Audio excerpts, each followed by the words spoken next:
ശരി, നമുക്ക് കോന്നിയിലേക്ക് വരാം. എന്തായാലും ഡി ധനസുമോദ് തുടരുന്നുണ്ട് ഡൽഹിയിൽ നിന്ന്. സുമോദ്, നോക്കൂ, ഇവിടെ KC വേണുഗോപാലിനെ വിളിച്ച് ഫോണിൽ സംസാരിച്ച് ഗുഡ് ബൈ പറഞ്ഞ് മടങ്ങാനിരുന്ന കെ സുധാകരനാണ് 12 മണിക്ക് വാർത്താ സമ്മേളനം വിളിക്കും, നിലപാട് അറിയിക്കും എന്നതടക്കം പറയുകയും ചെയ്തിരുന്നു. ഇവിടെ ഏറ്റവും ഒടുവിൽ കെ സുധാകരന് വഴങ്ങാനിടയായ അല്ലെങ്കിൽ അതിന് പ്രേരിപ്പിച്ച ഏറ്റവും പ്രധാനപ്പെട്ട ഘടകം എന്ന് പറയുന്നത് കണ്ണൂരിൽ കെ സുധാകരൻ സ്വതന്ത്ര സ്ഥാനാർത്ഥിയായി മത്സര രംഗത്തുണ്ടാകുമെന്ന് തന്നെയല്ലേ?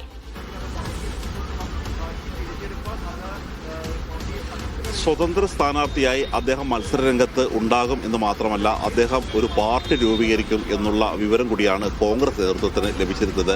ഈ തരത്തിൽ ഒരു പാർട്ടി രൂപീകരിച്ച് കൊണ്ട് അദ്ദേഹം പ്രവർത്തിച്ചാൽ അദ്ദേഹത്തിൻ്റെ ഒരു പിന്തുണ കേവലം കണ്ണൂരിൽ മാത്രം ഒതുങ്ങി നിൽക്കുന്നതല്ല, പല മണ്ഡലങ്ങളിലും അദ്ദേഹത്തിൻ്റെ ഒരു വോട്ട് ബാങ്ക്, കോൺഗ്രസിന് ലഭിക്കേണ്ട വോട്ട് ബാങ്ക് നഷ്ടപ്പെടും എന്നുള്ള ഒരു സൂചന കൂടി കോൺഗ്രസിന് ലഭിച്ചിട്ടുണ്ട്.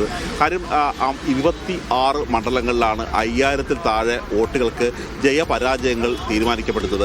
അങ്ങനെ ഒരു സാഹചര്യത്തിൽ ഒരു ജനകീയ നേതാവിനെ കൈവിട്ട് കളയുക ഒട്ടും ശരിയല്ല എന്ന് മാത്രമല്ല, ഒരു തങ്ങളുടെ വിജയത്തിന് ഏൽക്കുന്ന വലിയ തരത്തിലുള്ള ഒരു ആഘാതമായിരിക്കും, വരാനിരിക്കുന്ന വിജയത്തിന് ഏൽക്കുന്ന വലിയ ആഘാതമായിരിക്കും എന്നുള്ള ഒരു ബോധ്യം തികച്ചും ഈ നേതൃത്വത്തിന് കൃത്യമായി മനസ്സിലാകുകയായിരുന്നു.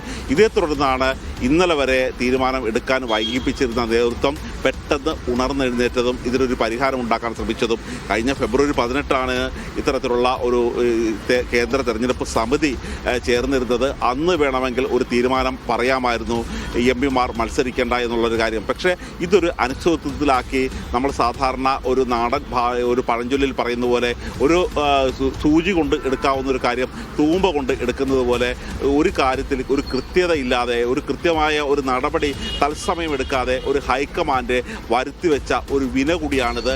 അതായത് ഈ സുധാകരന് മത്സരിക്കണം എന്ന് നേരത്തെ പറഞ്ഞപ്പോൾ അപ്പോൾ തന്നെ അദ്ദേഹത്തിനെ തടയാമായിരുന്നു. പകരം ഇക്കാര്യത്തിൽ പിന്നീട് തീരുമാനിക്കാം, ഹൈക്കമാൻഡ് തീരുമാനിക്കട്ടെ എന്ന് പറഞ്ഞ് നീട്ടിക്കൊണ്ടുപോയതിൻ്റെ ഒരു ദുരന്തം കൂടിയാണ് ഏറ്റവും ഒടുവിൽ പറഞ്ഞതെല്ലാം വിഴുങ്ങേണ്ട ഒരു അവസ്ഥയിലേക്ക് ഹൈക്കമാൻഡ് എത്തിച്ചേർന്നിരിക്കുന്നത്. അതാണ് ഒരു അനാവശ്യവാശി ഇക്കാര്യത്തിൽ കാണിച്ചു എന്ന് വേണം മനസ്സിലാക്കാൻ. ഒടുവിൽ കെ സുധാകരന് മുന്നിൽ വഴങ്ങേണ്ടി വരികയും ചെയ്തിരിക്കുകയാണ്.